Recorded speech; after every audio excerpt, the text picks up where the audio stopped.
क'क्राझारनि बनरगाव दिनैनिफ्राय जागायबाय बड'लेण्ड उसु चेम्पियनशिप दे खुलुमबाय दिनैनि गुथि जे बड'लेण्ड उसु चेम्पियन जे टुर्नामेन्ट बे दिनैहाय बनरगावआव खुंनो आखायाव लाबाय बेनिनो बिथांमोननि उद्यक्ताया आंखौ बे खेलाखौ उद्बोधन खालामनो बा खेलाखौ अपेनिं खालामनो जागायजेननो थाखाय लेंहरनायाव आं दिनै बेवहाय नुजाथिफैनाय जाहैबाय खोब गाहाम मोनदों बेहाय मोनसे मोजां परिबेस क्रिएट जागोन होननानै आं सानदों आरो लोगोसे बेजोंनो लोब्बा लाखिनानै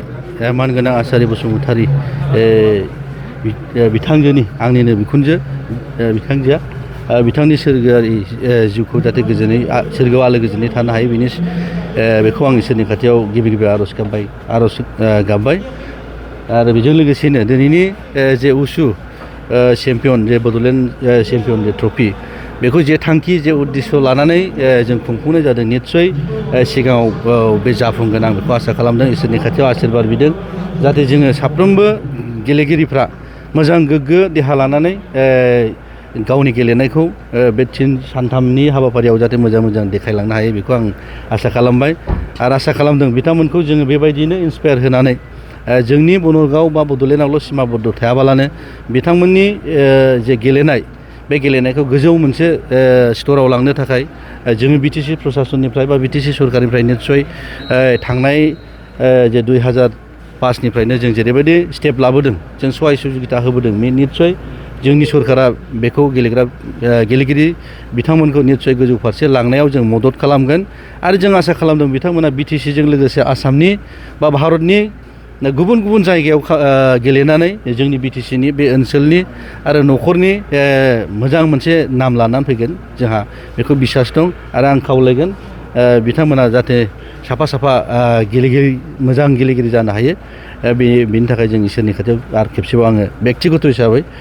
आशीर्बाद बिबाय जाबायना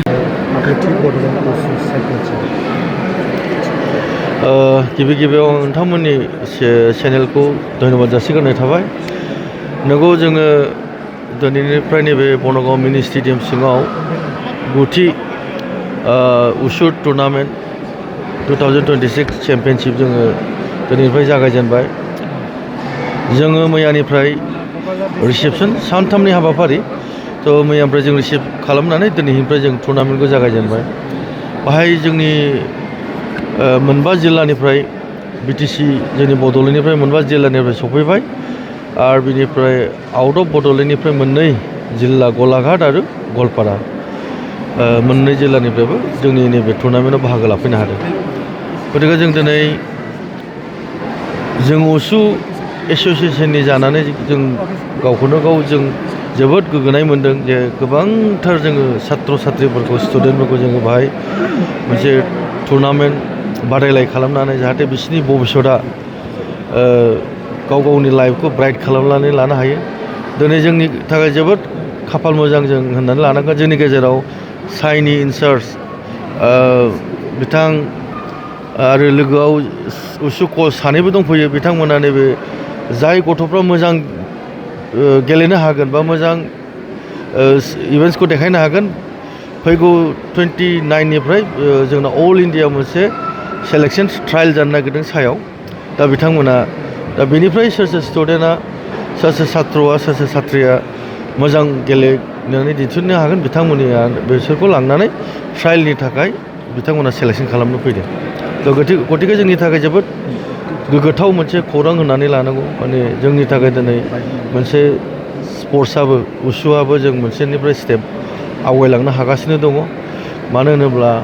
गोबांथार जोंनि उसुनिफ्राय इन्टारनेसनेल प्लेयारबो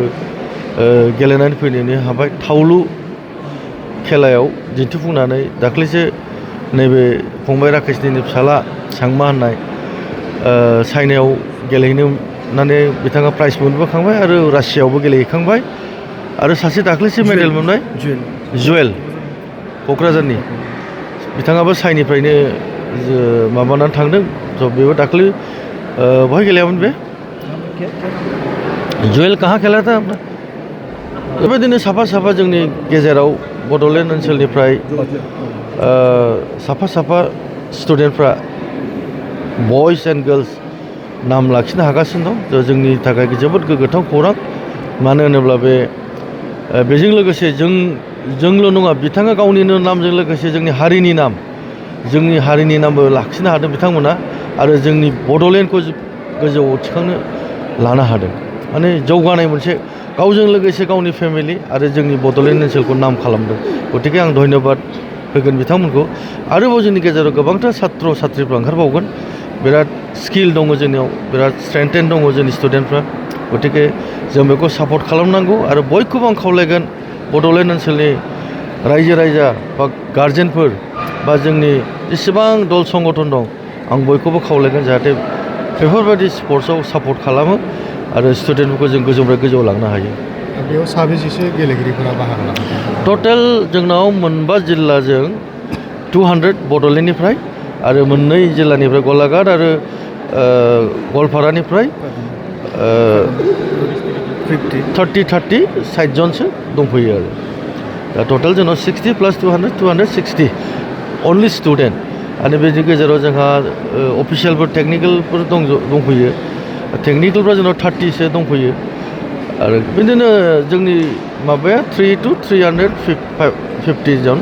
जों दिनै बे टुर्नामेन्टआव बाहागो लागासिनो दं जिहेतु नोंथाङा उसुआव बा उसु स्पर्ट्सआव गोबां सम बोसोरनिफ्रायनो जरैथ' दङ दायो उसुनि गेलेनाया नैबे बिटिसि ओनसोलाव माबायदि औ नंगौ जोङो गोबावथार सम आङो 2015निफ्रायनो दायथ' लाबोदों आफादगिरि हिसाबै जोङो बेखौ आवगायहाय जोबोरैनो जों खुंबोबाय थानो हादों मोजाङै नाथाय मोनसे दुखुनांथाव बाथ्रा 2020निफ्राय बे 5 बोसोरा मोनसे गेप जानानै थादों जों रावनिबो थांनाय सरखारनिफ्राय जों जेबो सापर्ट मोनाखै बिथांमोना जोंनि उसुनि फारसे जेबो जोंखौ दायथ' होआखै जोंनि जाय बिथांमोना दैदेनदों उसुखौ मोनबा जिल्लानिफ्राय बिथांमोना आसाम गभर्नमेन्टनिफ्राय माखासे साहाय्य लानानैसो फाथायहरबायदों आरो आंबो आंनि तरफनिफ्राय हागौमानि एसे आङो सहाय खालामनो हादों बाहेरायाव थांनाय स्टुडेन्टफोरनि थाखाय जोबोद खस्थ'नि गेजेरजों खुनुरुखुम टुकटाक जों बे मोनबा बोसोरखौ 2020निफ्राय नैबे 2025सिम खुनुरुखुम जों टुकटाक सोलिबोनो हादों नाथाय देग्लायनिफ्राय जिहेथु जोंनि BPF सरखार जाबाय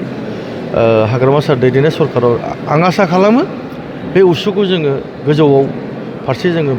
लांनो हागोन आरो सात्र साथ्रिफोरनि थाखाय जोङो सहायखौ जों खालामनो हागोन होननानै आं आसा दं आज कोकराझार में मुझे 9th बोडोलैंड वुशु चैम्पियनशिप में आने का मौका मिला इसके लिए मैं गौरवान्वित हूँ यहाँ बोडोलैंड के जो प्रेसिडेंट जोगीराज बासुमतारी सर जो MCLA हैं वो खेल के प्रति बहुत ही उत्साहित हैं यहाँ के ऐसा मुझे महसूस हुआ है कि यहाँ के बच्चों में वुशु खेल के प्रति काफ़ी उत्साह है और उनको आगे बढ़ने का सही मौका है ये हमारे साई में अभी सेकेंड फेज़ का इंडक्शंस होने का है जो वुशु खेल का इंडक्शन 30 तारीख और 31 तारीख 30 और 31 जनवरी को होने का है और इस इंडक्शन में हम लोग वुशु के बच्चों का भी चयन होने का है जिसमें जो बच्चे ट्रायल्स देंगे उसमें आकर के सक्सेस होंगे उनका चयन रेसिडेंशियल स्कीम्स में होगा अभी यहाँ जैसे कि कंपटीशन में आए हैं यहाँ पर ही हमारे साथ वुशु के प्रशिक्षक श्री संजय कुमार जी भी हैं वो भी यहाँ ऑब्ज़र्व करेंगे देखेंगे जिन बच्चों में दिखेगा उनको टैलेंट वो उनको बढ़ाने के लिए हमारा सेकेंड फेज़ में उनका चयन के लिए फाइनल चयन के लिए वहाँ पर ही आमंत्रित किया जाएगा तो यहाँ जो देखा गया है ये बानरगांव जैसे छोटे से जगह में इतना बड़ा खेल का स्ट्रक्चर ये बहुत ही बड़ी बात है जैसा कि हमारे प्रधानमंत्री श्री नरेंद्र मोदी का एक लक्ष्य है कि हम भारत देश को अंडर पूरा वर्ल्ड में हम ओलंपिक में एक नया आयाम को पे लाएं जिसके लिए हमको टैलेंट को चुनना होगा, जो हम गांव-गांव से रिमोट एरियाज़ में जा कर के हम चयन करें और उनको हम साई के द्वारा उनको प्रशिक्षण दें। हमारे यहाँ जो साई कोकराझार है, यहाँ पर ही 200 बेडेड हॉस्टल है अभी, जिसमें हम लोगों का 8 डिसिप्लिन में स्पोर्ट्स कराया जाता है, ट्रेनिंग कराया जाता है। जो रेसिडेंशियल स्कीम्स हैं उसमें, जिसमें 8 डिसिप्लिन्स में athletics, football, archery, hockey, kabaddi, wushu, taekwondo और बॉक्सिंग है। तो इन सभी का ट्रायल्स हम लोग फर्स्ट फेज़ में भी किए हैं और सेकंड फेज़ में भी करने वाले हैं। जो वुशु का डेट्स जो 30-31 तारीख बताए हैं, इसमें यहाँ के लोकल जो टैलेंट है उनको चुनने का मौका मिलेगा। इसके बावजूद मैं ये बताना चाहूँगा, हम लोगों के साई में कमेंट प्ले स्कीम्स भी हैं। कमेंट प्ले स्कीम्स में बाहर से भी बच्चे आ कर के प्रैक्टिस कर सकते हैं और अपना परफॉर्मेंस को डेवलप कर सकते हैं। तो ये बताते हुए मुझे काफ़ी खुशी हो रही है और यहाँ का माहौल जो खेल के प्रति है उसको देखते हुए काफ़ी मैं खुशी हो रही है। मैं चाहूँगा कि आप मीडिया पर्सन्स भी यहाँ खेलों में बच्चों का रुचि दिलाएं कि वो आज सही दिशा में जाएं। खेलने से क्या होता है कि स्वस्थ शरीर रहेगा, आपका दिमाग भी स्वस्थ रहेगा और आप सही कामों को बहुत अच्छे तरीके से आप कर पाएंगे। तो इसलिए हम चाहेंगे आप मीडिया पर्सन्स भी, इतना बड़ा स्टेडियम है, यहाँ इंफ्रास्ट्रक्चर है, जो देश में 8 डिसिप्लिन जो STCs के बोलते हैं, साई ट्रेनिंग सेंटर का स्कीम जो डिसिप्लिन है, यहाँ सबसे बड़ा स्कीम यहीं पर है कोकराझार में। और इसका एडवांटेज अगर यहाँ के लोकल नहीं ले पाएँ तो ठीक नहीं रहेगा। इसलिए चाहते हैं कि आप लोकल जो भी हैं वो आ कर के वहाँ प्रशिक्षण लें और उसका बेनिफिट उठाएं। धन्यवाद। Thank you.